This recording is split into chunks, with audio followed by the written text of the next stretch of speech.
We should be live now. Yeah, we should be live now on YouTube.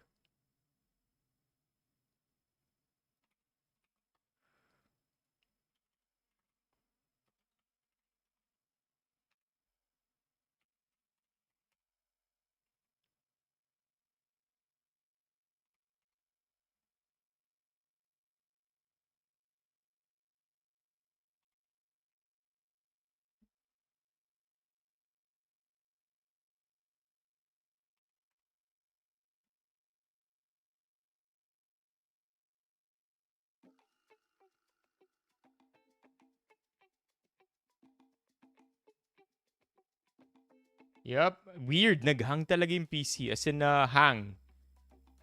And it's been happening more often. Mga once a month na siya mga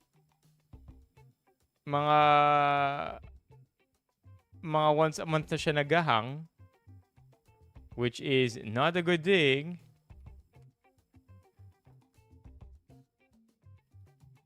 Kaya mukhang, I mean, I swear if yun talaga yung magiging fix nito, I I will never not clean my PC again. Okay? Yun lang yun. Never not clean it again. I will be magiging masinop na ako sa paglilinis ng PC ko. 100%. I know El Hang. Yeah, because I haven't cleaned my PC. I bought this PC. Oh yeah, I should have the date here. When did I buy this PC? I bought this PC. Let's just 2024. No. 2022. This PC is old, chat. I think 2022 ko pa pala ito binili. 2022. Maybe it's this one? No, 2023. I bought this PC in 2023. January of 2023. Yeah. Nade-defrag ba to? I'm not sure kung nade-defrag to. Nade-defrag ba yung... Uso pa ba ang defrag sa mga PC? I haven't heard that word in a long time, chat.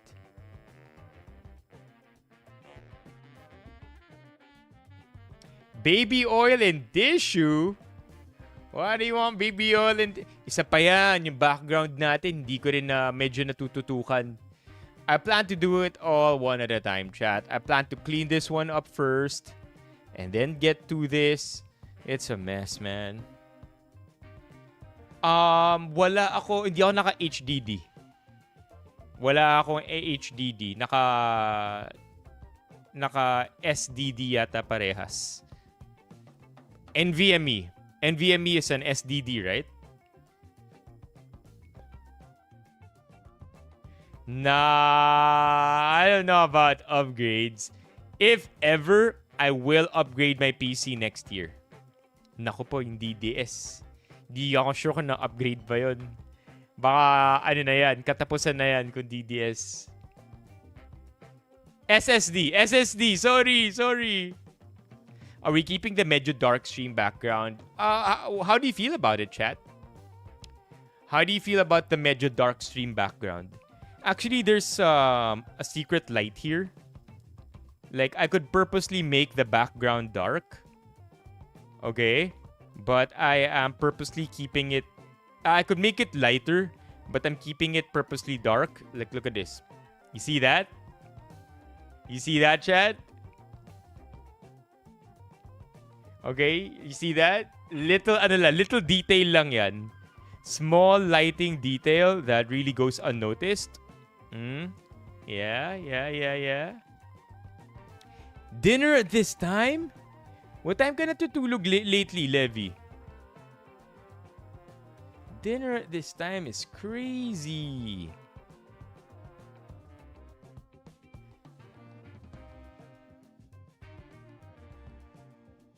Let me just there. So yeah, chat, question. How do you feel about it? How do you feel about the stream room? Streamers up to no good. I like that. So most of the time, we are not up to any good anyway. One dim away from reading true crime stories. Maybe we'll make this a bit lighter. Maybe. Right? Okay, I'll be honest also, yung isa pang problema. Yung isa ko pang problema dito. What is this? Look, chat. Lutang yung ano. Anyway, another problem that I have is the cable management. Yung cable management natin dito, kulang pa ako ng sockets, kaya wala tayong ilaw dito sa area na to. I literally have the light here. This is what normally makes our stream rooms more lit.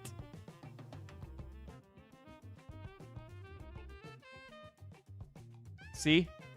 And kulang tayo ng sockets.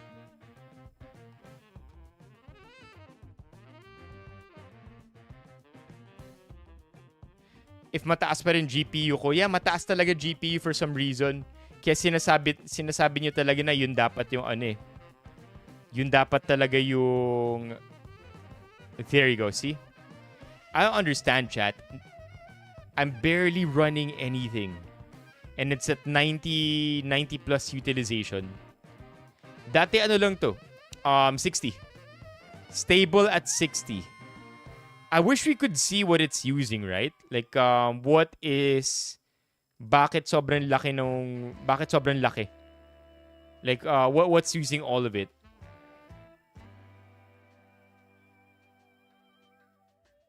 Yeah. I like it. I like it for now. I think we'll hold this look for now.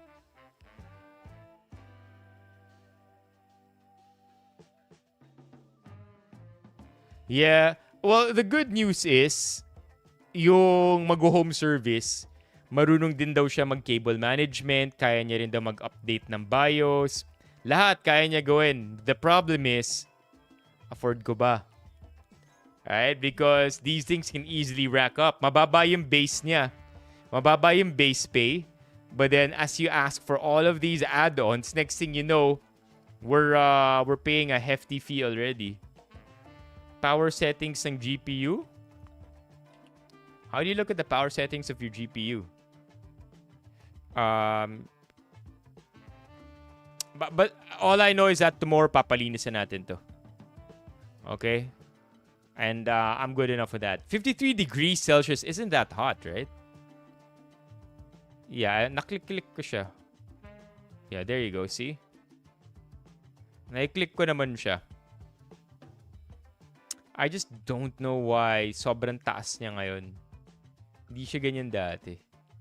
Welcome back, Chuck. Okay, let's get to some Reddit threads, chat.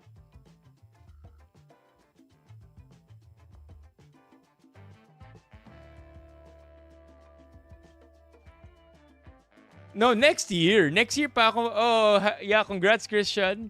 Next year pa ako magpapa-replace ng parts kung sakali. Kasi may... ano kaya? May hindi ko alam kung rumor to or verified na siya. Pero may nabasa ako na sabi ng...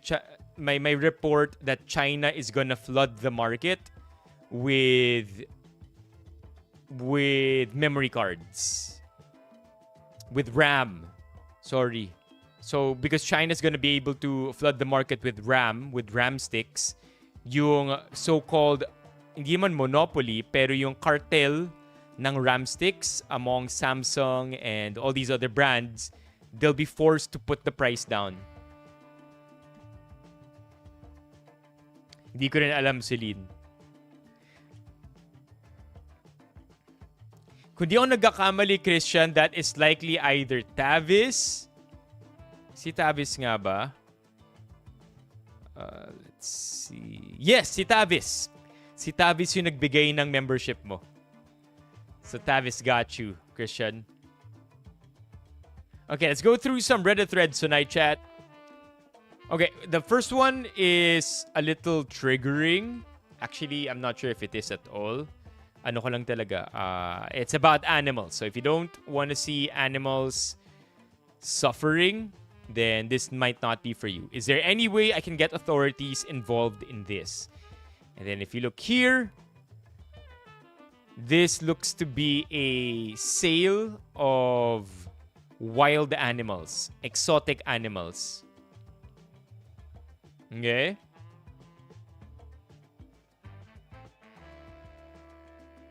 Binibenta. This looks like it's not. Honestly, these don't look like they are completely wild. Mukha na silang hindi na sila domesticated eh. Pero mukhang ano na sila, a line, generations of wild animals being domesticated. Like, this does not look like a normal sized cub at all. Maybe I don't know what I'm talking about. It's bred in captivity. There you go. That's what I wanted to say. Yung sinabi ni Mok. Di natin alam kung asan to, but it does say exotic on the exotic PH.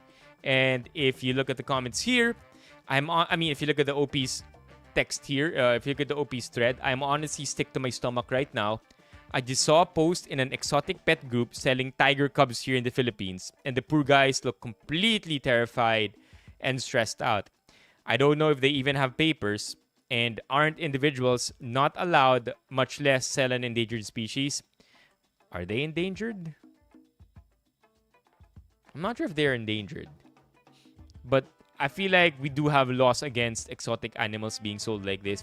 Does anyone know the fastest way to get the actual authorities involved? Please let me know if you have any direct leads or hotlines.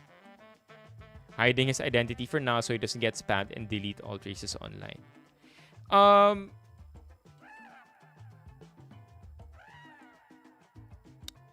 At first, I thought that conjoined yung tigers na to.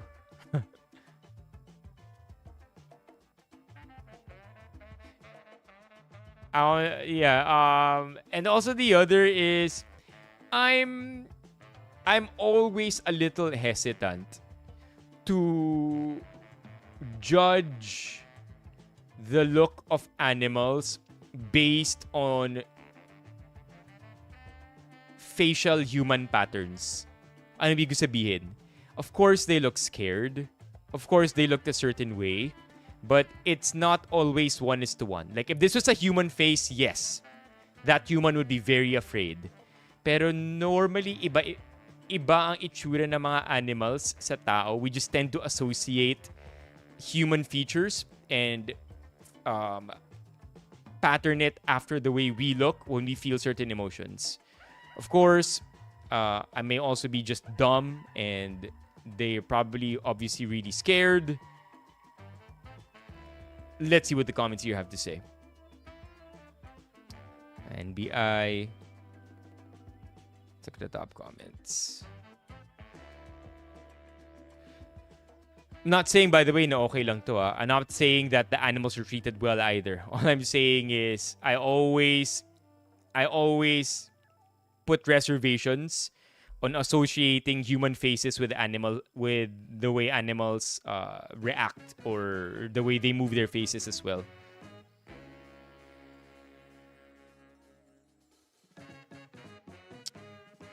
Daming GC na ganyan. Nagbebenta ng mga endangered species, especially mga ibon like hornbills. Kung babasa kayo bakit nauubos, parating nasa listahan ay illegal wildlife trade. Wala naman nakukulong dahil sa weak enforcement. Bagal kumilos ng government tapos may mahirap lang kami card. Hindi titigilan ng mga locals yan until maubos lahat ng wildlife for a quick buck. Tapos pag nag-collapse ang ecosystem nila, sila yung unang nasa listahan ng mga biktima. So gagastos na naman para tulungan sila. Mind you, locals climb trees and abduct chicks of many bird species, ensuring the next generation is dead on arrival. What a fucked up country. Oof. Oof. Yeah. You know what, Chet? Again and again, as I'm getting older, I'm not sure kung jaded lang ako or wala na talaga akong pakialam eh. But we're that country. We are that country. We are we are that country we see on crime shows and crime movies where yung bida pupunta in some exotic island in some tropical nation kung saan magkakaroon siya ng malupit na hero's journey kasi tatahakin niya lahat ng mga mahihirap na obstacles, things that you will never see in a developed nation. We're talking underground crime. We're talking all the politicians, sindikato na sila. We're talking sketchy shit left and right, selling of endangered animals. That's us. Like truly, that's us. Right? And a lot of the times we don't see it because we're in the thick of it, but that's us.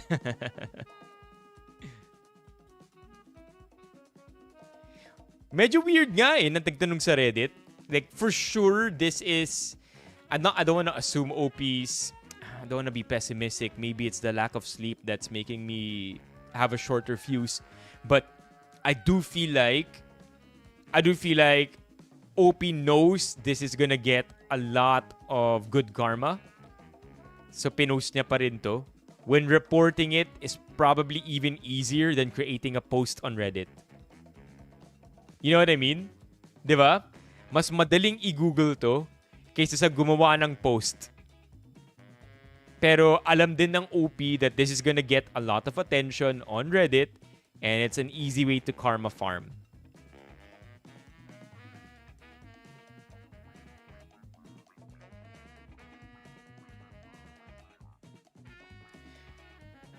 They look terrified because they are highly like inbred tigers. They are born with deformities and mutations. It looks like they are throwaway cubs as a result of trying to come up with white tigers. That's what I think so too. Yeah, diba? Diba? That's why I told you, iba yung itsura nila. They look so odd. I'd like to think it's for virality at this point. You know, dali-dali tumawag.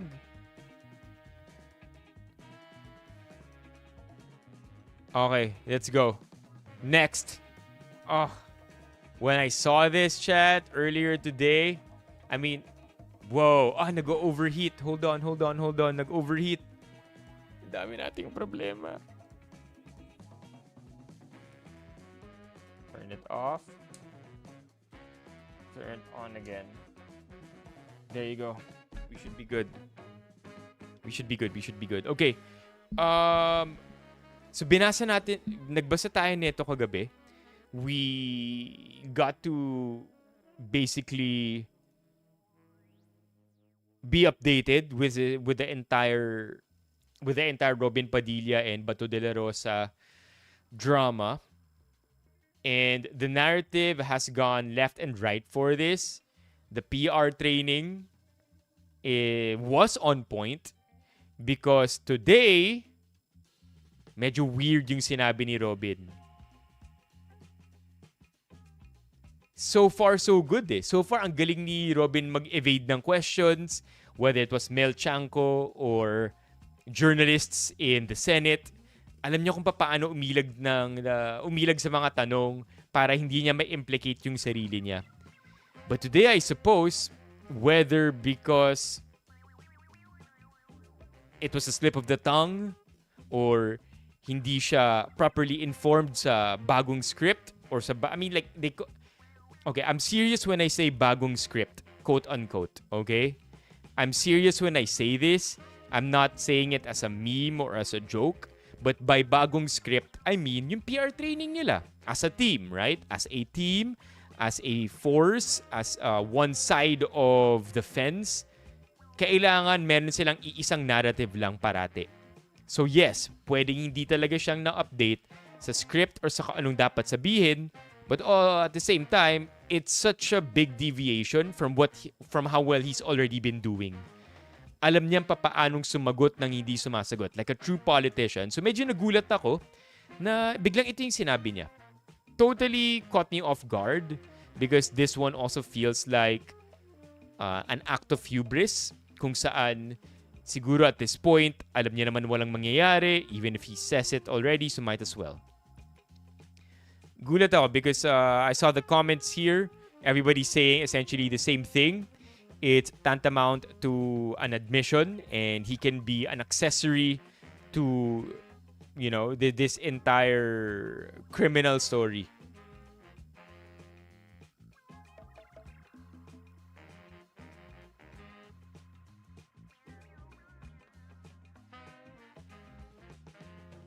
Diba? Medyo problematic eh. Paulit-ulit yung sinasabi ng mga tao dito.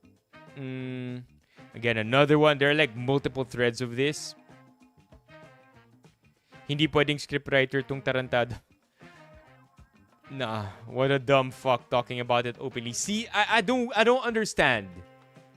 I don't understand. It kind of feels like, is this intentional?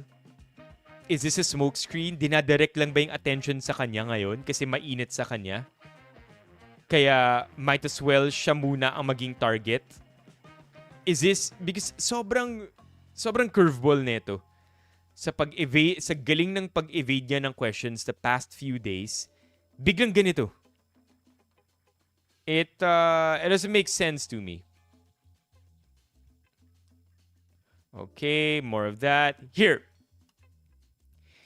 is the popular thought that I have been seeing online. Sinakay ko lang si Bato.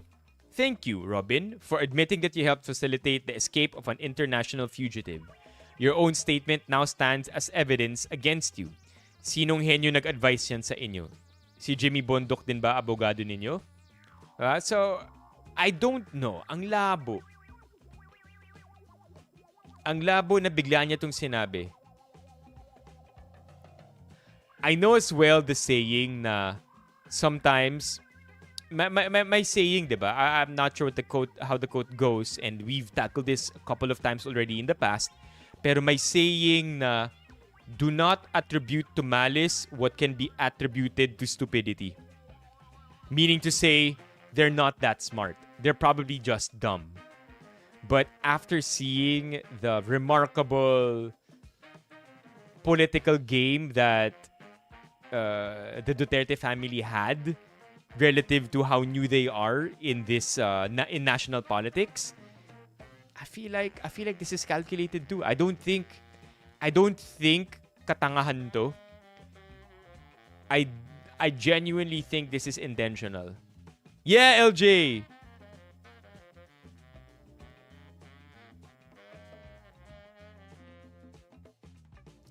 Huli sa bibig. Let me be the one to break it to you so you won't have to make excuses.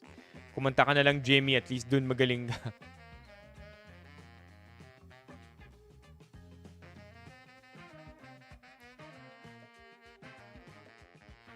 I feel like JR, naging compose siya kay Mel kasi remote yung interview.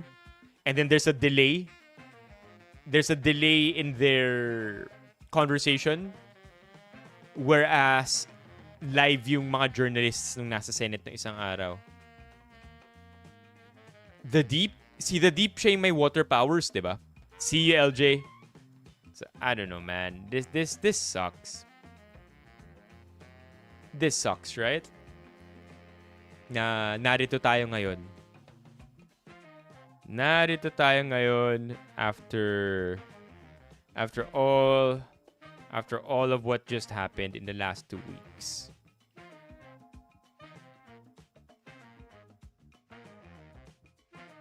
Tingin mo? Yeah, hindi ko talaga alam eh. Are they really playing chess? Or was it just a fumble? Like a wild fumble. And then, of course, you see something like this. May sariling karton na si Bato. This one kind of gave me a chuckle. Supporters of Senator Bato de la Rosa. Chat, mahal to ah. Mahal magpa-die cut ng standee. Like, look at how detailed the die cutting is.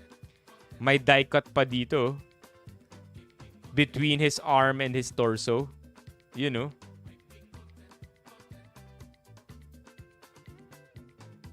Pero yes, There is a life-sized cardboard standee. There are supporters here. Yo, what's up, LJ?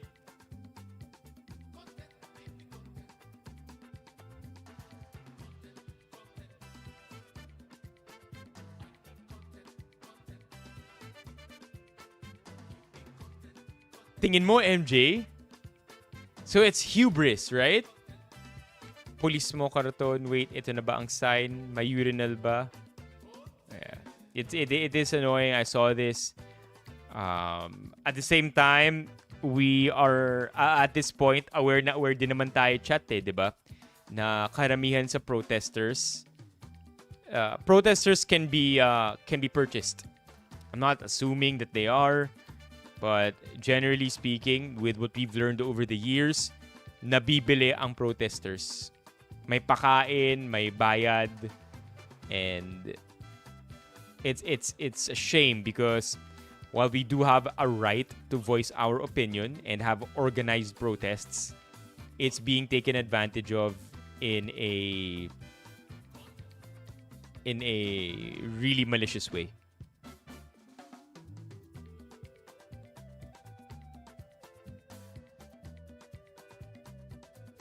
Yeah, exactly.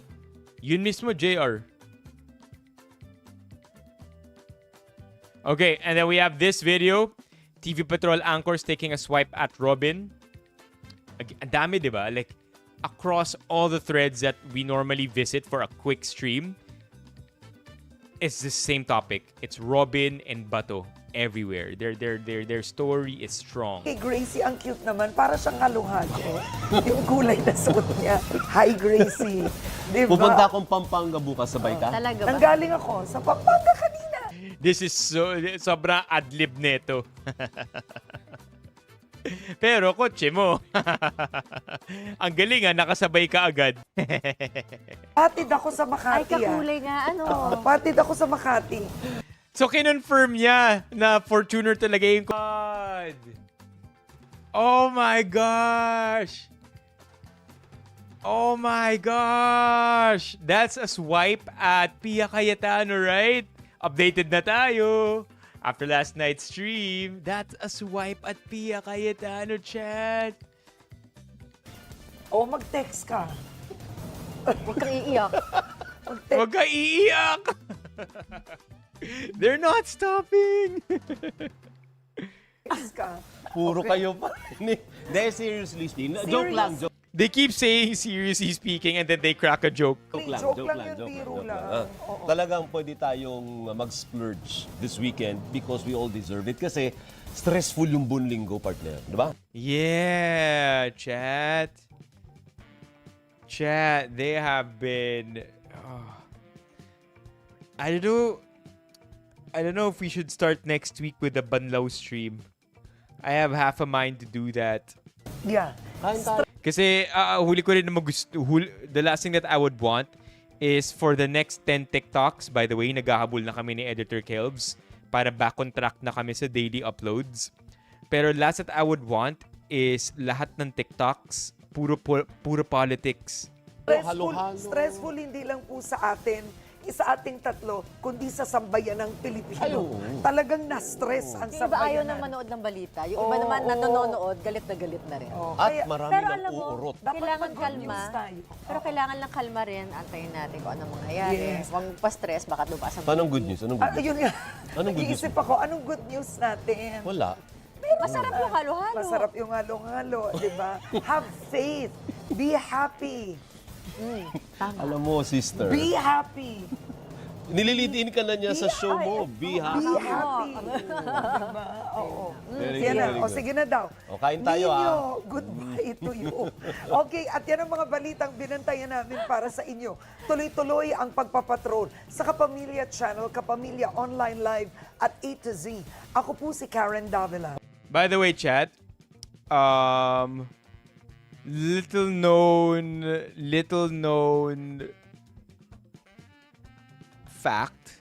Ayoko rin siya tawaging fact. Pero Kumu Days ko, na-interview ko si Karen Davila. Bilang guest siya sa isa sa mga streams. Not my stream, but in a channel on Kumu. I was hired as a host for that channel, and the guest for that channel at the time was Karen Davila. Very intimidating, but she. Okay, that was insane, man. They gave three. They jumped on that joke for 3 minutes. Ilang gabi na pala apparently sina Karen at Alvin laging nagjo-joke. Si Karen lagi nagsisimula ng komentaryo. Kagabi they commented about the TRO decline ng SC. Ngayon naman, parinig kay Robin. Please protect them from the Villar's who now owns the Channel 2 frequency. Ooh. What do you mean by this? How they built the script sa ibang network interview? Sakay na. Oh, remember there was a stream na ang tagal nating nanunood ng mga Super Fairy commercials ni Sharon. Oh my God. Kahapon kay Bato, ngayon kay Robin.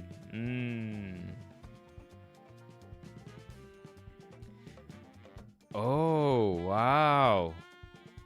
Now, I think they've been wealthy for a long time now, especially Robin Padilla and Mariel Rodriguez. So I really don't want to talk about corruption just yet. Okay? Because wala pa tayo dun. Let's not get too ahead of ourselves. We'll get there when we cross the bridge. But so far, we have a different issue that we want to focus on. Okay? And if that's not enough, even Nadine Lustre chimes in. I'm not gonna lie, at first, nung nakita ko tong headline na to, Nadine Lustre's recent rant. So, Nadine Lustre, with her channel over at Instagram, meron siyang broadcast channel where she just posts, by the way, we have a broadcast channel too, pero siya may broadcast channel where she posts her thoughts, right? And at first, I thought it's about James Reid. Kasi birthday yata ni James Reid nung isang araw.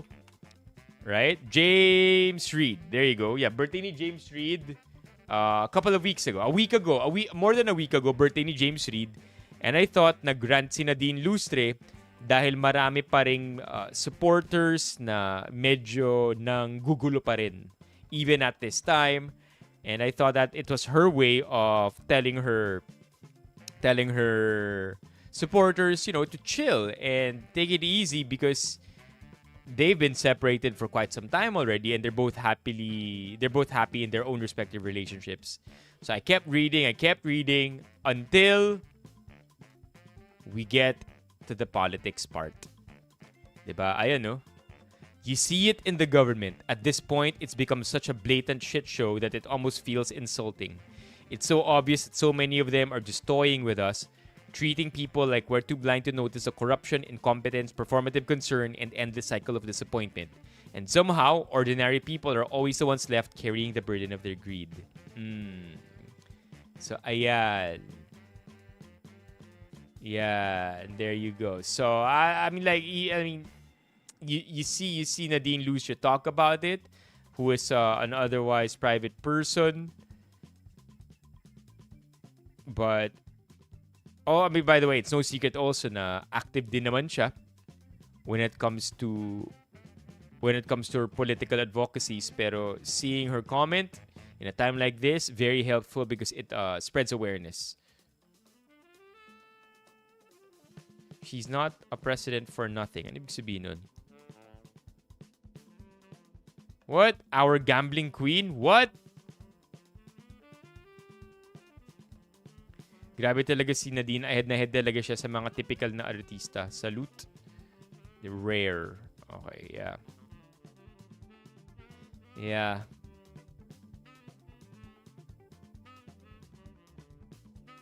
Oh, hindi ko pa nakikita yung kay Bianca Gonzalez. Parang may nakita akong interview niya yata or podcast. Oh, yeah. She promoted gambling. Oh my gosh, yeah, she did promote gambling.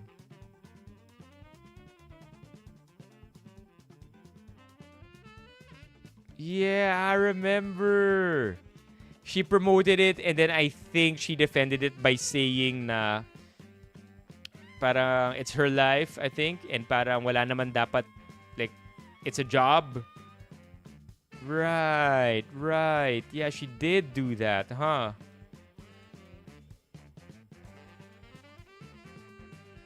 Yeah. Gambling is tough, huh, chat? Isa pa yun, no? Isa pa yun. We are a country ruled by gambling. So parang, sobrang gulo na natin talaga. Alright, let's see what else we have here. Linggo ng umaga. We've seen this last night, pero baka maghang lang ulit yung PC. Here we go. I saw this. Good laughs. Good laughs, chat. How much? Nagreply yung nagbebenta. 70K. And then, but you wrote 30K. And then nagreply yung nagbebenta. So you saw it.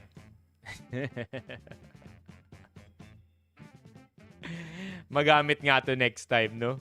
Para lang tapos na. Yeah, medyo tough yun.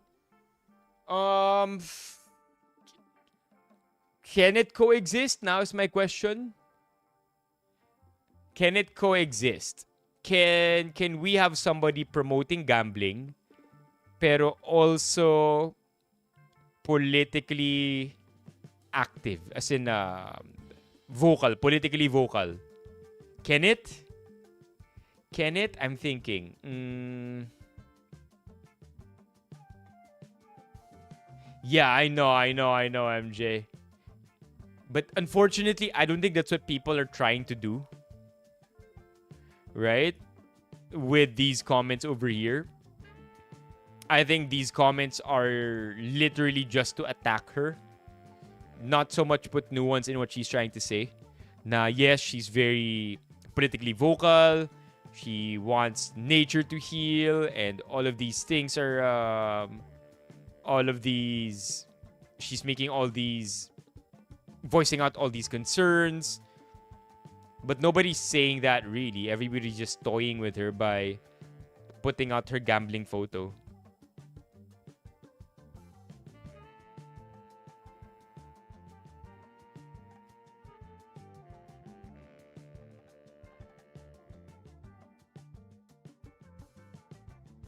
What's this? A lot of people are calling out. Okay, Joy Barcoma. Okay, lately Joy Barcoma is on a roll.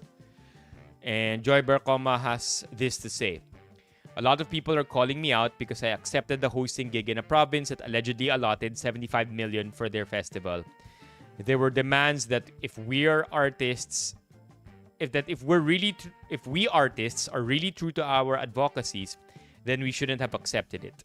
My take on this. Time to stop this mindset.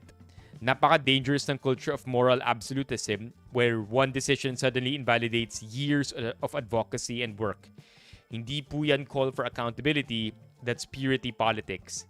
Also, wala pong taong kayang maging purist at absolutist sa moral high ground all the time. People can criticize systems while still existing and working within them every single day. That's literally how society functions. Mga union sa kumpanya. O nga, no? Yeah. Right? You still have to work in a company and you could still fight for your voice while working in that company, even if they're a shitty company. Exposure to influence matters. Hindi po ba mas okay na mga taong nag-advocate for good governance ang ma-expose sa mga tao rather than surrounding public events only with political allies and supporters? If anything, wouldn't it be healthier for people to encounter voices that openly advocate? I'm lost at this point. Exposure to influence matters. Hindi po ba mas okay na mga taong nag-advocate for good governance ang ma-expose sa mga tao rather than surrounding public events only with political... Oh, yeah. Okay, there you go. Only with political allies and supporters. If anything, wouldn't it be healthier for people to encounter voices that openly advocate for accountability, transparency, and civic awareness? Because TBH, even if you don't accept the job, someone else will. Hindi titigil ang event dahil sa akin or amin. So might as well do the job. So let us not collapse everything into a moral purity test where any association is treated as total ideological alignment. Naroon po ako para mag-host ng pageant, hindi para mag-endorso ng politiko. And instead of this culture of purity politics, why don't we play the long game? Show up, do the work, and allow people to be exposed to voices and personalities that advocate for good governance kahit hindi aligned politically sa mga nakaupo para mabago ang influence sa kanila. Firm believer ako that you cannot solely break the system from the outside. We should internally disrupt the system. Tayo dapat ang maging anay ng bulok na sistema. And we can only weaken if we get access to it. Systems are rarely changed through complete detachment. At saka, we cannot effectively challenge a broken system if we refuse to engage with the spaces where power, culture, and public perception are shaped. What do we need? External pressure plus internal disruption. So please share your thoughts here, and if there's an angle I may have overlooked, I'm willing to reflect on it and be more careful moving forward. What? Chat. Actually, it's pretty good. Pow. Pow, that's deep ball knowledge. If you know, you know. Hey,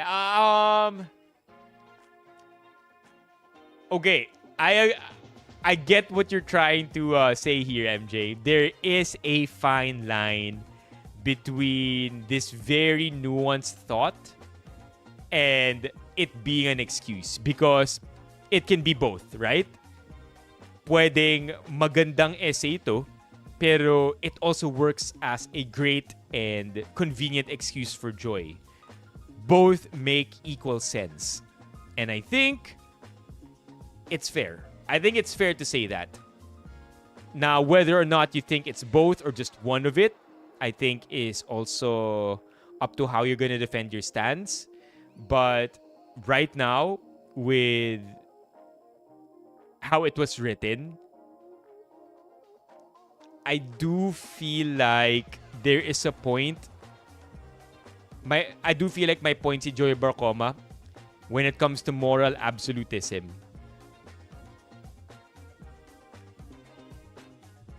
I liked all the I liked all the tweets and all the parts of the I like the first half of this essay. I liked the first half of this essay until here. Here. I liked everything. Okay, I liked everything until this point. Nung naging usapan na nung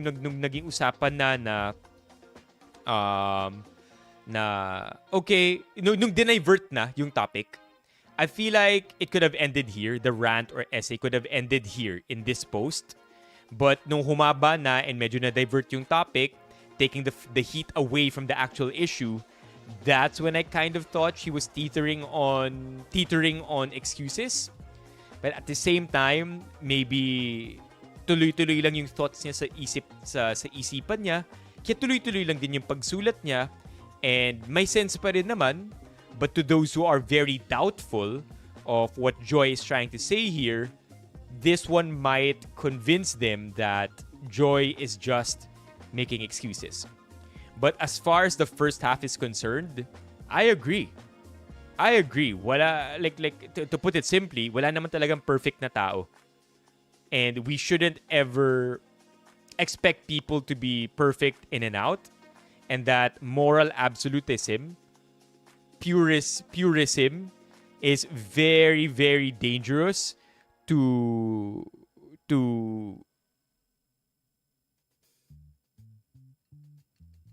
it's very dangerous to set someone up to that standard. Because they could be, again, tulad ng sinabi ni Joy, they could be doing years of hard work. Truly, advocacies, left and right, malinis talaga ang loob. And then they do one thing wrong, talo na lahat yun. I mean, of course, there are instances when that can be true. Right? There are instances where one mistake can ruin all the hard work. But sometimes, when it's not as... Sometimes we can have nuance to that as well. Right? What am I trying to say here?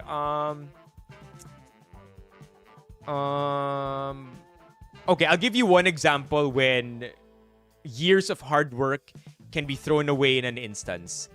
Actors who have worked all their lives to have a really good career and great actor, very, very PR friendly, very friendly to their supporters, beloved by everybody, and then one day slaps a comedian. Okay? You know what I mean? I think a lot of, now things can go down the drain from there. Or maybe same situation, actor, beloved, and then one day people discover na meron pala siyang SA cases. Right? But instead of admitting to it, as a straight man, he says he's gay. That also throws everything down the drain.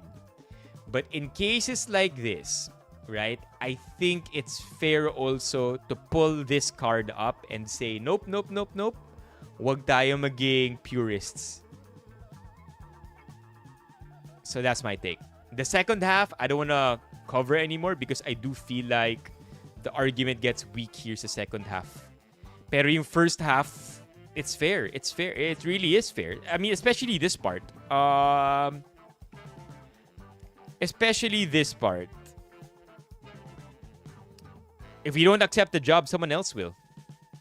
And at the end of the day, we're all trying to pay our rent, right? It's not like they accepted the job that is inherently evil. Alam mo yun? Ano yun? Rules for thee but not for me. Ano ulit yun? Rules for me but not for thee. Yun ba yun? Yun, diba? Rules for thee but not for me is what you're trying to say, MJ. I get you. Like, because you are doubtful already, seeing something like this might only further push you away from believing in what she's trying to say. Rules for thee, but not for me. Ako, I think both can be true. Right? Na maganda yung argument niya. And at the same time, pwedeng excuse lang din to. Like, it's a convenient excuse. Because how else do you get away from it anyway? Right?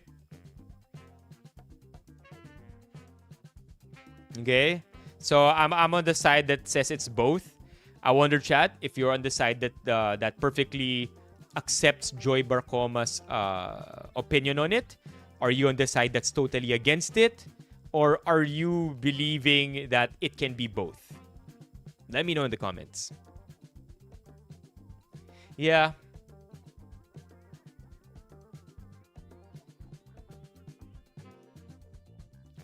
This is a good take. You have a choice. Union members most of the time don't.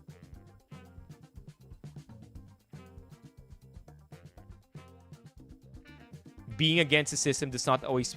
Chat, but sobrang talino niya. You're just too OA and performative. That's why you turn even the smallest thing into a thesis defense. Accept the gig, done.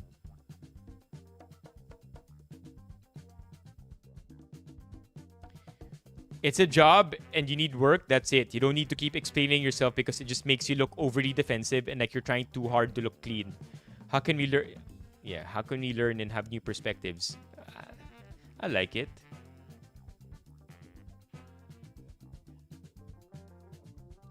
I think the best approach is to acknowledge people's concerns instead of sounding defensive. Valid naman kasi for the public to question 75 million for a festival budget, especially if public funds are involved. I've been responding to a lot of DMs and I'm all for calling out the misuse of public funds, but if there is, pero what doesn't sit well with me is the misplaced anger and call for accountability from artists. I get your point. Okay. I'm looking for dissenters, mga nagno-no sa sinabi ni Joy. Pero yung magandang no, hindi yung mema na no or mema na against kay Joy. Kapag yes, okay na yun eh. Medyo gets na natin kung yes men or yes women yung mga nag-yes kay Joy dito. Okay, I like this one. Is it too much to ask to boycott an overfunded festival that's obviously designed to distract the masses from that family's ongoing corruption and land-grabbing issues? Or is this one of those, it doesn't directly affect me at all, so keme lang situations for you? Sis, syempre madali maging idealistic. Pero realistically speaking, do you know how many stops we have to pull just to make that boycott happen? And even then, who exactly carries the burden first? Usually, hindi yung nasa taas kasi they can easily reallocate the funds. Okay, again, if you read this and you're already against Joy Barcoma, you're not gonna suddenly agree with her because this also looks like a convenient excuse as much as it is a nuanced reply. And even then, yun na, di ba? Paano sinasabi niya dito, hindi ko boboycott yun. Ba't ko boboycott yun? Kasi, paano yun? Where do we even start kung iboboycott ko yung festival? Tsaka, sino ba unang magboboycott nun? Ako? In other words, yun yung sinabi niya dito, di ba? But at the same time, she said it so convincingly and intellectually that it makes it seem more than that, more than how I made a joke out of it.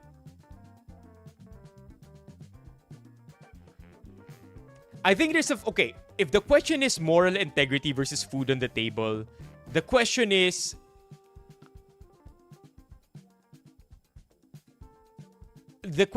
what's the right price for you to say na you're already going? What's the limit? What's the limit when you say that it's simply a matter of putting food on the table? Diba? Because I mean, if I'm given 1 million to host and say that, hey, it's because I want to put food on the table, in the literal sense, 1 million for a day's gig to put food on the table, that's my excuse. Like, I get it, figurative naman yung food on the table. It's you all got to earn money and rent and pay for our rent, etc., etc. But may limit yun, di ba? May limit yun. There's definitely a limit to that. So I don't know where that limit is. Until when mo lang pwede gamitin yung excuse na yun, I don't know.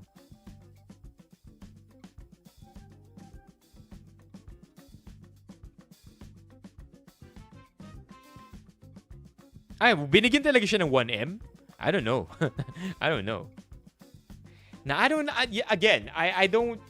don't think that she's making an excuse.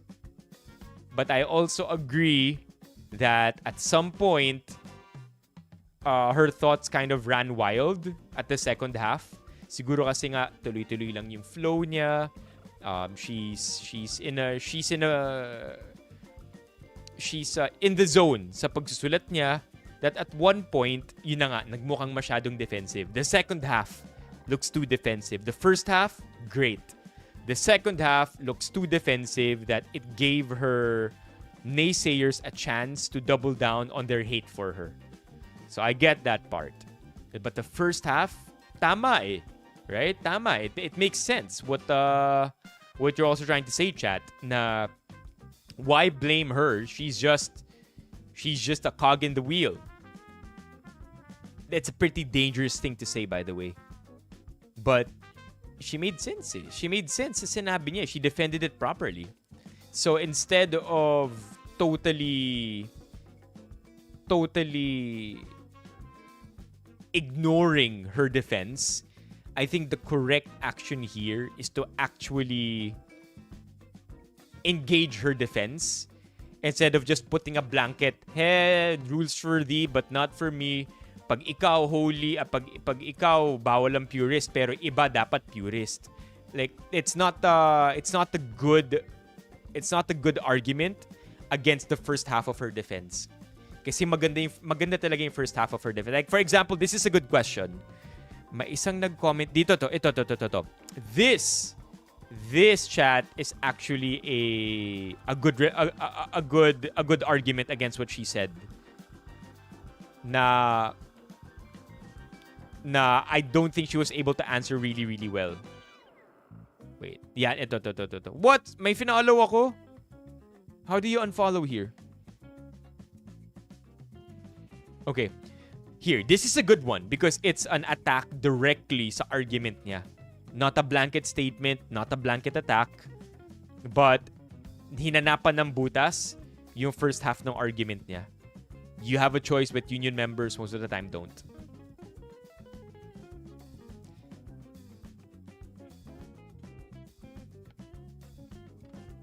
I don't know enough for me to say that she actually cherry picks other people's issues.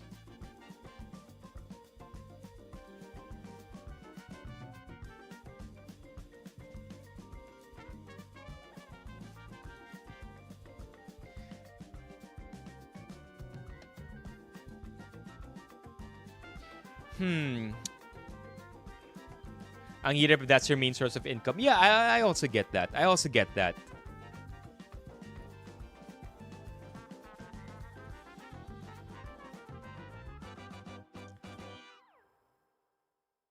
My question is, has Joy ever really targeted somebody who is... Okay, legit question. Has Joy actually targeted somebody na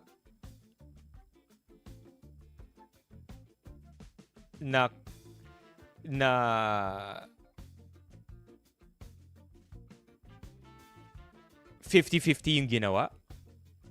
I haven't been looking at a lot of Joy's posts, right?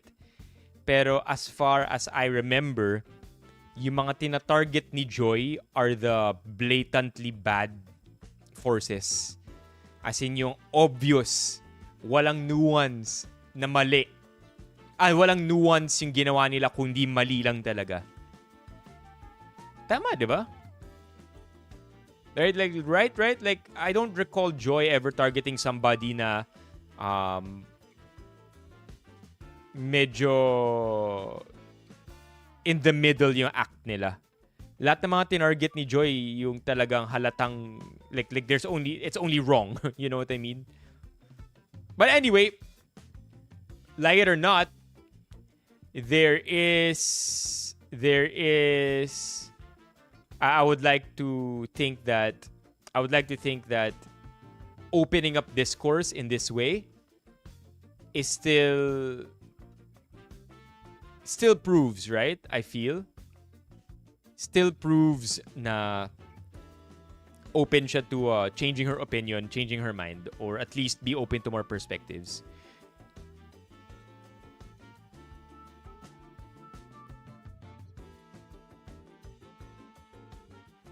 I don't know. I mean, like, if we're talking about corruption, I kind of feel like that's easily an evil, right?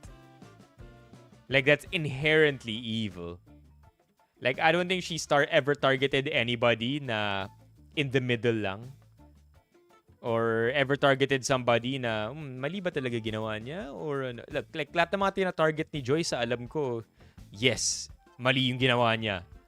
Like, di ba? Yeah, pathological criminals. I mean, again, as far as I know, we haven't really been covering Joy for that long. No, lahat ng mga tina-target ni Joy. Lahat ng mga tina-target ni Joy, mga obvious na masasama talaga. Mga masasamang nila lang. Hindi yung parang sumali lang sa contest. It's not, Nong, started late.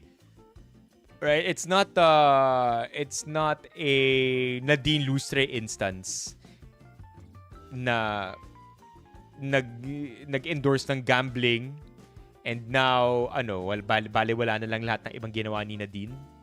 Right? I don't think she targets people like that. She targets actually really bad people.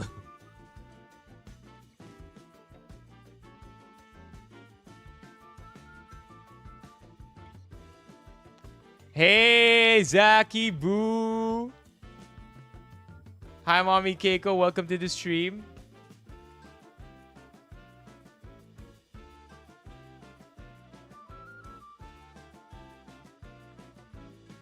I think that's a lot easier to say that it's wrong, mga bagman. Right? I think that's very much an issue. Like, okay, here. If I promoted pharmaceuticals, am I now part of the bad forces in big pharma? Right? Like if I promoted, let's say, antihistamines or the promotion of vaccines, does that now mean I am complicit in big pharma's wrongdoings? Hindi, diba? So, but if you're a bagman, that's pretty obvious.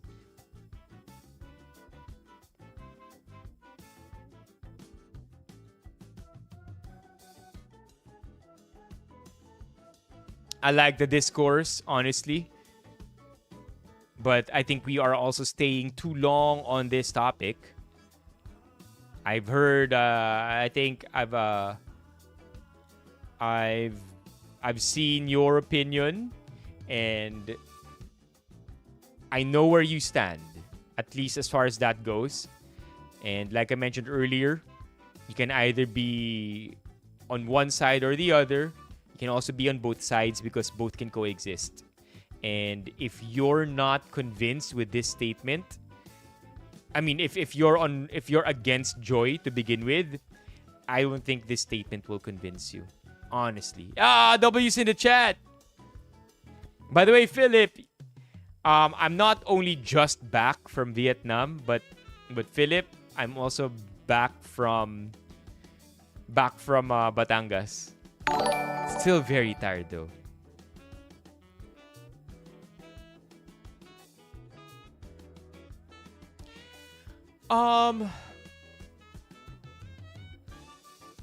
Okay, I get it. Okay, I like this one that you said. So she should just accept the hate kasi mali siya dati na absolute siya. I think you're right in that never niya nabanggit. Okay, Miko ba to? Okay, aliga dito sa YouTube. Sasabihin ko sa'yo kung ano yung camera ko. Basta lumipat ka dito sa YouTube. Okay. I like what you said here.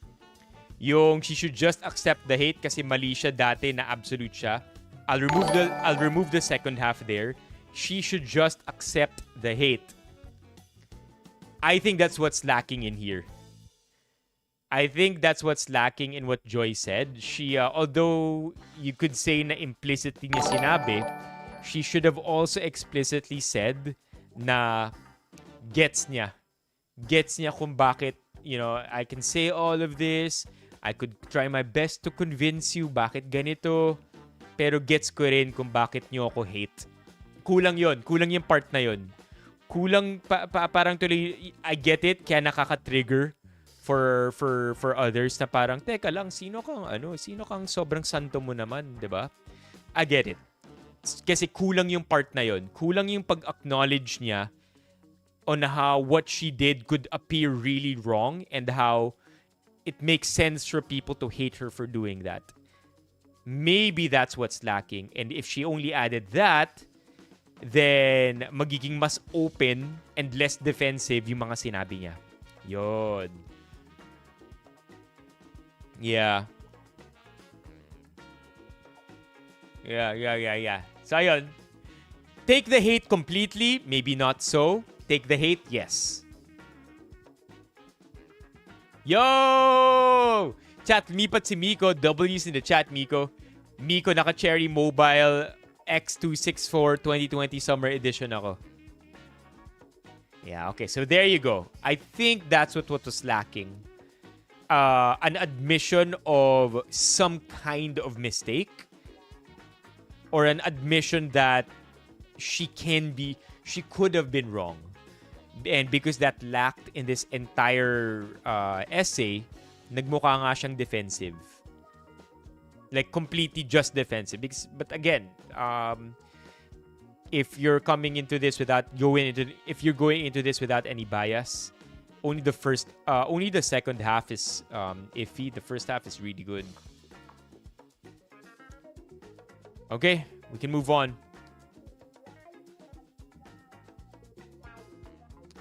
To unsee. Okay, wait. Let's summarize what we learned here. Okay, so we are James Reed. Let's summarize what we learned here, chat.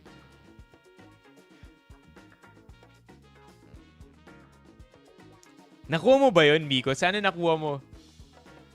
Okay, so we started with this. We started with Nadine Lustres' recent rant na nung una akala ko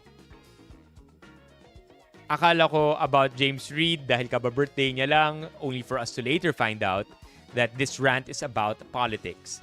Now, she talks about politics and how they are blatantly deceiving us at this point. Wala na silang pakialam. And then she begins to talk about animals and nature and the environment. And then people reply in the comment section. Some of them totally don't care about what she's trying to say here and her advocacy's pure intent, and instead just put up this photo of her previously promoting a gambling app. So now, because of that, her integrity becomes questionable. But my question is, porkit ba nagkaroon ka ng isang pagkakamali, lahat ng ginawa mo in the past, lahat ng paghihirap mo to do something good and better society, mababaliwala na. My initial answer, my answer is that not all the time. There are instances where one mistake can undo all the good that you've done. But there are times when a mistake is just a mistake and that all the good you've tried to do in the past are still good and not questionable. They're still gonna remain good. And because of that, na-bring up tuloy yung conversation on Joy Barcoma kasi may bagong tweet si Joy Barcoma. Si Joy Barcoma agreed to host an event na questionable ang allocation ng funds kasi umabot sa 75 million pesos, and people are claiming that the funds were used were from public funds. And apart from that, may mga claims din na distraction lang tong pageant na to mula sa kasamaan na ginagawa ng mga nakaupo sa gobyerno. Now, the first half of Joy Barcoma talks about moral absolutism and purism, saying that we shouldn't put people to that standard because it's very dangerous. Like I said earlier, people can be doing good all their lives, make one simple mistake, and all of us make one relatively heavy mistake, and then lahat ng ginawa nilang good undone na, wala nang kwenta. So that's why she's saying, ingat tayo dun. People can make mistakes. People do make mistakes. And also, by the way, from Joy's perspective, what I did, if nobody did it, if I didn't accept it, someone would accept the job anyway. So I also agree in that take. So might as well take the job and have talents, actresses, or actors who are well-intentioned and who have their heads screwed on straight to be the front-facing, to be the people who are leading this event kaysa sa mga ibang tao na questionable yung integrity to begin with. At least, di ba? At least may ganun. But people are also not very satisfied with that answer because aligning yourselves with a questionable group of people will also make yourself questionable. Make the people, the talents who agreed to this, themselves questionable. The second half of what she said is, I think, where the argument falls apart a little bit. But I don't take anything against Joy because I also do think that while she was writing her thoughts down, she just seemed to get into a flow and did not quite realize that at this point, I feel medyo napalayo na sa usapan about absolutism, moral purity tests, and then naging long game na bigla. Right? Why don't we talk about destroying the system from within? Hindi natin masisira yung sistema if we do it from the outside. Kailangan tayo yung mga anay na sumisira ng kabulukan ng sistema. That's when I think that that's when I kind of feel like the argument went elsewhere. Diba? Yun yung that's why I don't like the second half. I want to only focus on the first half. And then what else we have here? Okay. I really like the first half of the argument here. I even like her example of unions who I also like her example of unions wherein she says people can exist and work within a bad system but also speak up against it. That's just life, 'di ba? Yun yung sinabi niya. Now, the one thing I do feel like that's lacking in this entire essay, or her entire write-up, is some kind of admission where people can feel like they have their hate or their opinion against her is valid. Kasi pwede rin naman, right? You can be totally against her because it makes sense. You can be with her because you agree with what she says. But also at the same time, it can be both. What she said is very good. Like her defense is great. But at the same time, there's a fine line between that and a convenient excuse. Where will you fall? Where you will fall on there, where you think she falls there, is going to be up to where you stand to begin with. Ang kulang niya dito, like I wanted to say earlier, is there is no admission of, yeah, I get it. Gets ko kung bakit niyo ako hinihate eh. Like walang explicit na pagsabi nun. Walang explicit na pagsabi na, but I know where you're coming from. Totally understand that what I did looked wrong, but hey, here's my take. It's probably implicit in the way that she said that people do make mistakes, and so she's kind of probably saying na, pati ako nagkamali ako, so sorry. But at the same time, I think people are also looking for something a little bit more explicit, a little more straight to the point. And because she didn't say that, a lot of people took what she said as her being too defensive. Instead of just admitting her mistake, mukha pa siyang defensive dahil gina-justify niya pa. Some people don't even care. Some people are just saying, just do the job, then just don't post about it. But, you know, I think it's pretty brave of her because she does want to learn from her mistake, if she calls it one or considers it to be one, by opening up that conversation.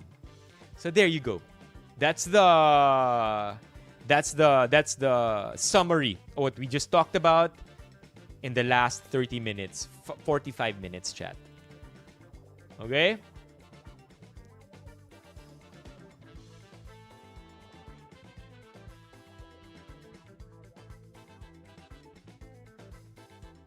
Okay. What's this? Naging cooking tutorial. What is this? Nakatamtaman lang ang ikse.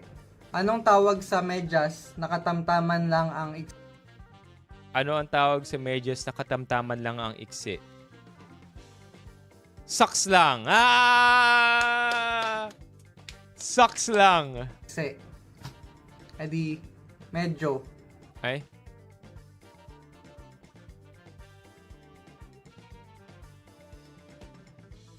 I thought I got that right. I thought finally makakagets na tayo ng joke. Medyo ako.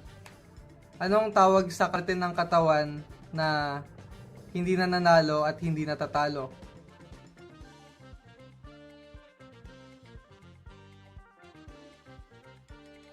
Hindi na nanalo, hindi natatalo.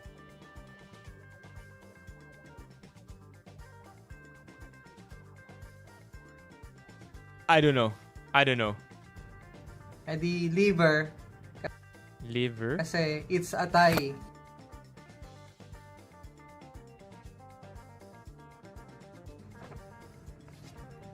Necktie.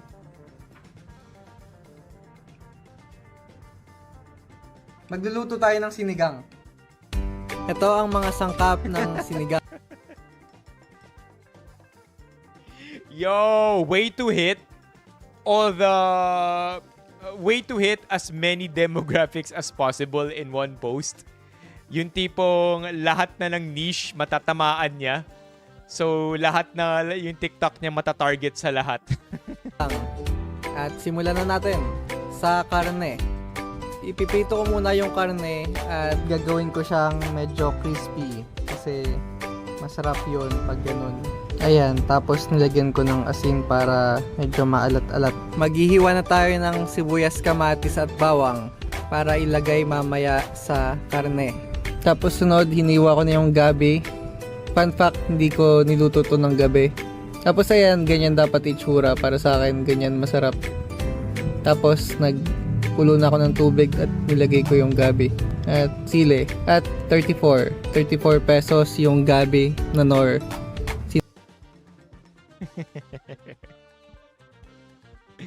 I like how nung voice over. I don't think this was planned, but it's very clever, chat.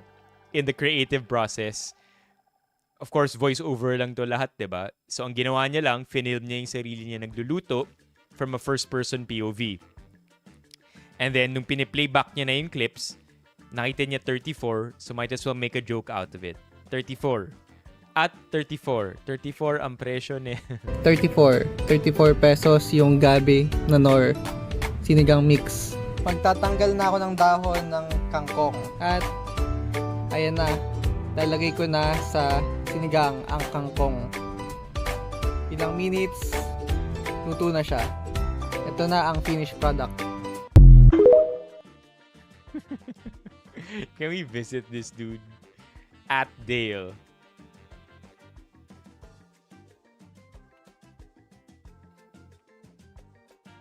Ito ba siya? At Dale. Yeah, that's him. Dude, this guy is clever. Wait. D-H-E-Y-L.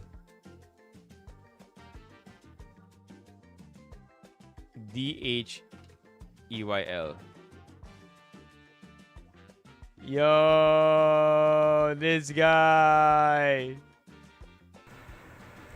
Pwede ko bang hawakan yung braso mo? Pwede ko bang hawakan yung braso mo? Bali, wag!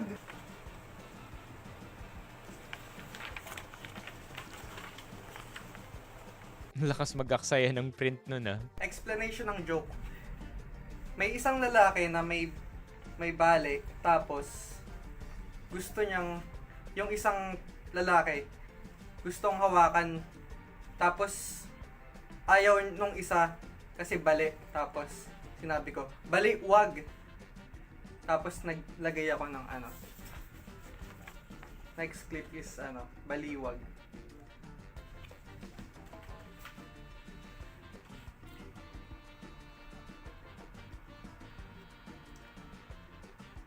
Like and follow for more jokes. I like this. I think this is during the time na uso yung explanation ng joke. Good times. Paano bumili ng pantalon si Michael Jackson? E di pabili jeans. Explanation ng joke. Bumili ako ng pantalon sa ukay, tapos sabi ko, ate, pabili ng jeans. Ow! Like and follow for more jokes.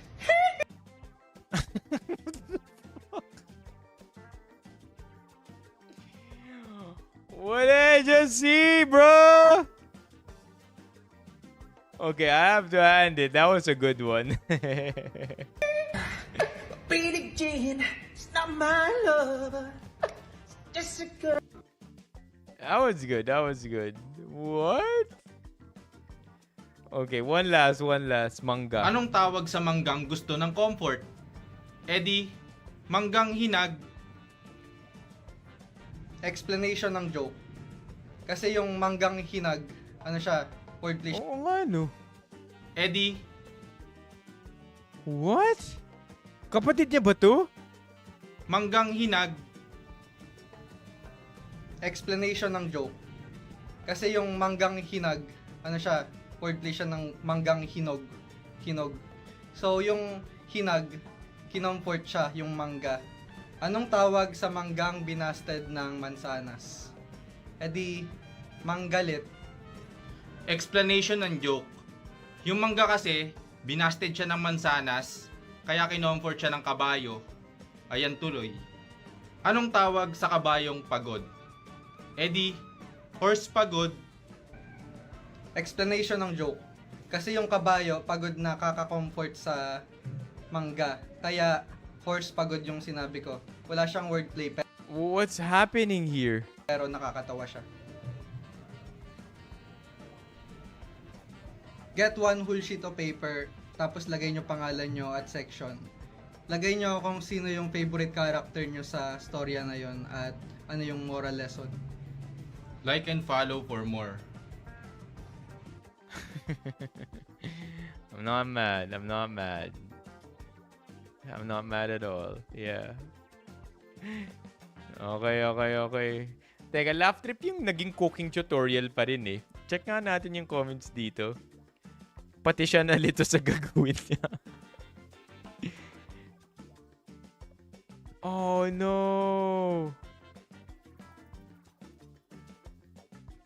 Oh no! Oh no! I don't want to read this anymore.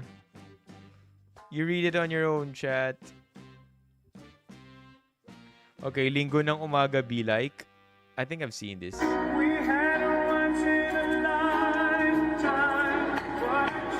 May nagkaano.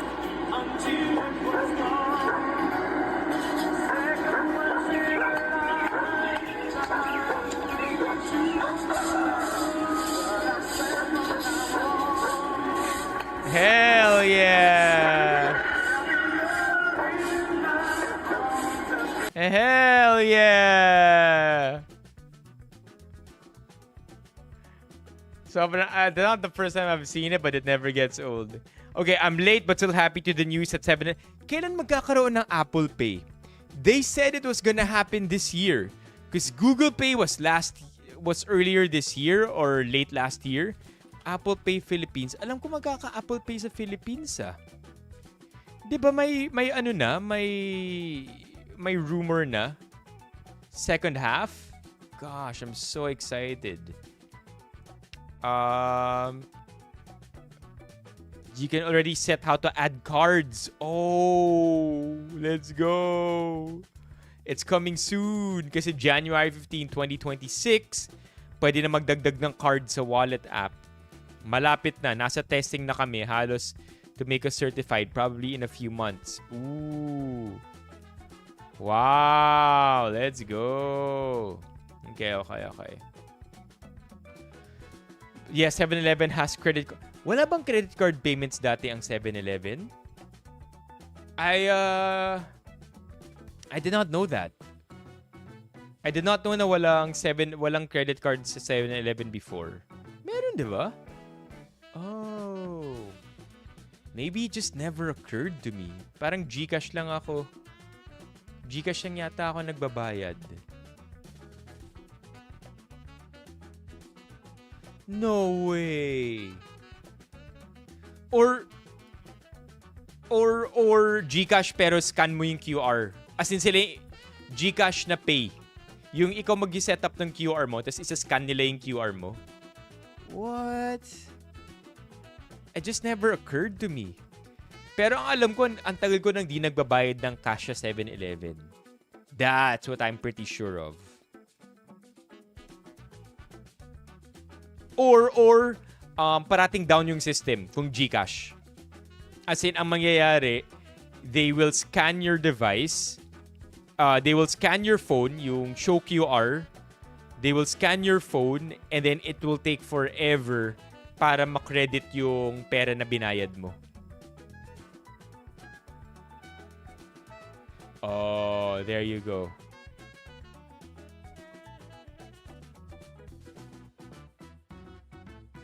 Yeah, bira na rin talaga mag-chat. I don't know, man. Like, that's why I'm frustrated kapag parking may cash only ang bayaran sa parking.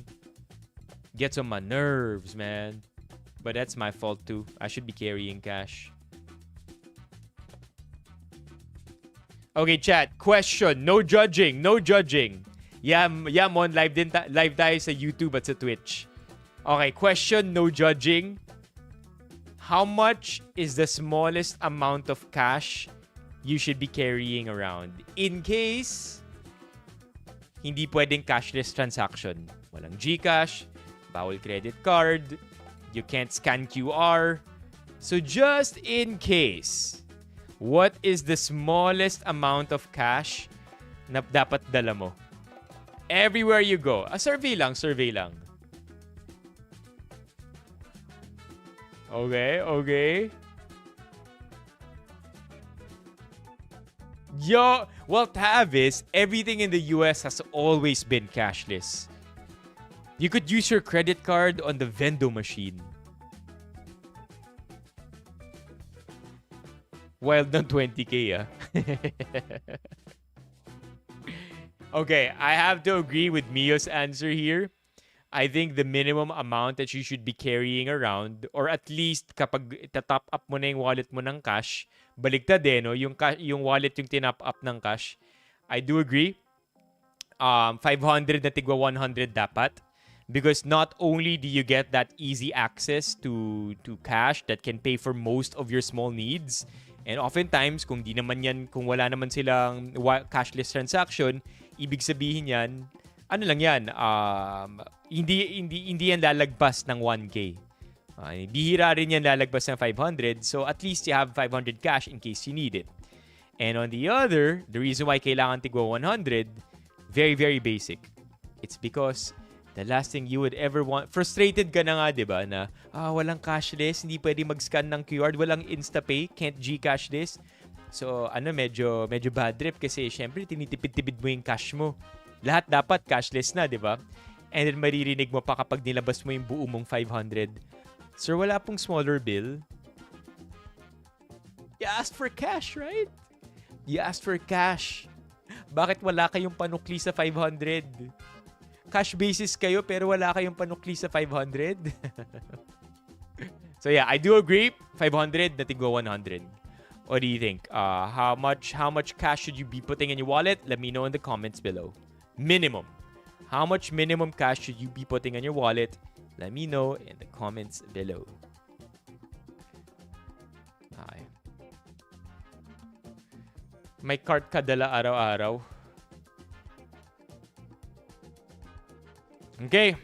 Okay, so that's good news.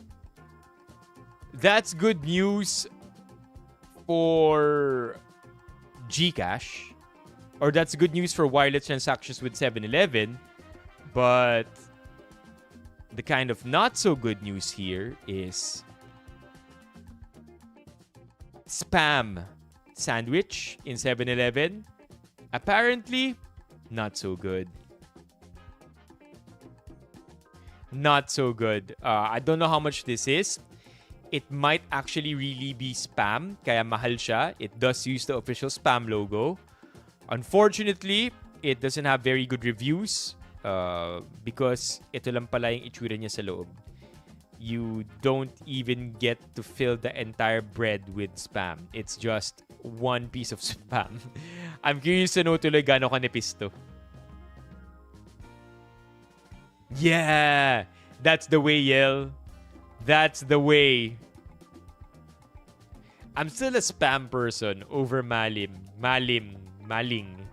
Spam talaga ako. Mas gusto ko yung alat nung spam.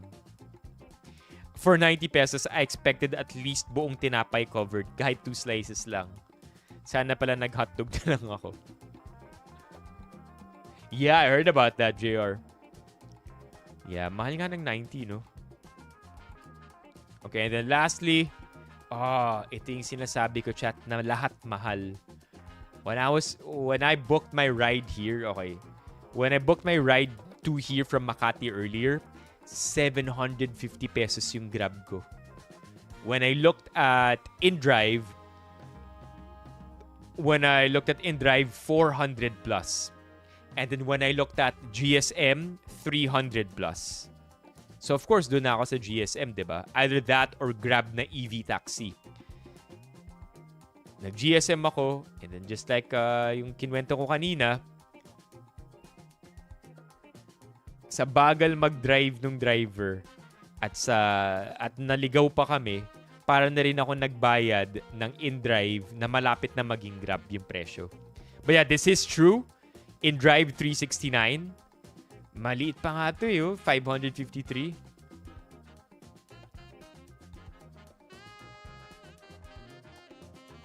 Yeah, mukha lang mura because they also put service charge. Yun yung frustration ko right now with GSM. Yeah. Yung sa GSM, napapansin ko, ang ginagawa nila, there will be an estimate and then yung metro sa dulo, di ba? Yung metro sa dulo, they'll QR that and then you'll be charged. Pero yung final amount, may surcharge. Yo, what's up, Stein? Stein, nabigyan ka ng membership ah. Yung isa mong account, si Stein Tech Gear, nabigyan ng membership ni Mommy Keiko kanina. Long time no see, Stein. Medyo weird lang yung stream hours natin. But on Monday, balik normal na tayo. Hindi ko alam. Hindi ko alam kung 600 is good. But, pro tip, also get the metered taxi ng Grab. Yung taxi EV nila. Pretty good. Pretty good. Yeah, chat.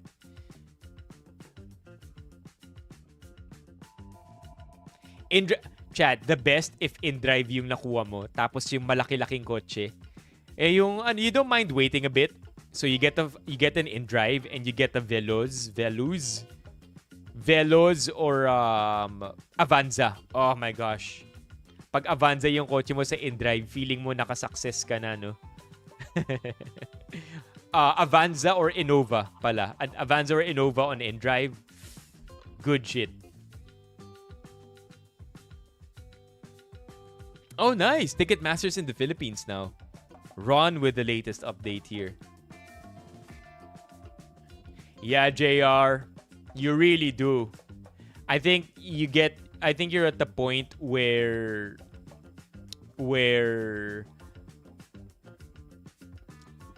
money is slowly becoming a common tool for you. A means to an end of your daily living. Hindi mo na siya kinikwenta. Kaya JR, dapat pataasin na natin yung memberships natin, JR. Gawin na natin tong 120, JR. JR, mura lang. Mura lang, JR. Mag-gift ng 10 memberships. Maliit na bagay lang yun, JR. It's a nothing burger. It doesn't cost a lot at all, JR. Mura lang siya. JR. 10 memberships? What's that to you, JR? No! Naka-Montero ka. Yeah, that's funny. 4-wheeler lang yung kinuha mo? Yeah, JR. Yeah, JR. 10 members. 10 members. Para lang mag-120. That's funny. Yeah, there you say. See, Tavis says, JR, you can do it. Oh, diba? 10 memberships. What's that to you, JR? That's nothing. That's like this lang yan, no? You know? W's in the chat. W's in the chat. W's in the chat for JR. Come on, chat. Spam W's here. Let's go. Thank you so much, JR. That's the best. Oh, man. We should wrap tonight's stream up, chat. Very, very thankful that even though we started the stream late, you guys are still here. And again, I'm gonna work over the weekend. This is my chance to rest and work without time pressure. So I know that's still not the healthiest way to go about the weekend, especially after weeks upon weeks of just not getting enough sleep. But at least there's not a lot of pressure for me to wake up at a certain time and finish work at a certain time. But over the weekend, maghahabol ako ng trabaho so that come Monday, maayos na yung magiging stream natin. What a way to end the stream. We ended tonight's stream with an exclamation point. Ang dami natin pinag-usapan, chat. Relatively important as well. We went from talking about Bato and Robin to doing a couple of memes, checking out 7-Elevens, wireless transactions now, checking out Apple Pay coming to the Philippines, spam in 7-Eleven, not so good. And then we also talked about, we had a long and I would say productive discussion with Nadine Lustre, Joy Barcoma. We summarized it earlier. I'm sorry, Tavis, but I can't give you another 5-minute summary. That's one of the hardest things to do, by the way. Let's go! Thank you, thank you, thank you. 10% of your week's allowance. Dang, JR. Gail, nice to see you here again. Stein also, nice to see you. Familiar names that I haven't seen in a while. Again, I owe you many things, chat. That's why this month we are also gonna be celebrating April birthday celebrants. Did we skip March birthday celebrants? I have to look at that again. But birthday celebrants, lots of raffles to end the month with. Okay? But for now, this is where the stream ends. Thank you again so much. Have a great weekend. Monday, normal hours na tayo. Okay? Okay? Okay. Bye-bye, everyone. Oh, hi, Van! Sabi ni Van, nice seeing you at Greenfield last time. Kakulay ng shirt ko yung wall. Well, the wall is white. Like pure white. Except because hindi masyado siyang naiilawan. It's a little gray. Ron, by the way, always nice to see you. Still on the streams. Great weekend. And get some sleep, chat. Bye-bye. And yes, sa nagtanong, my hair is a modern mullet.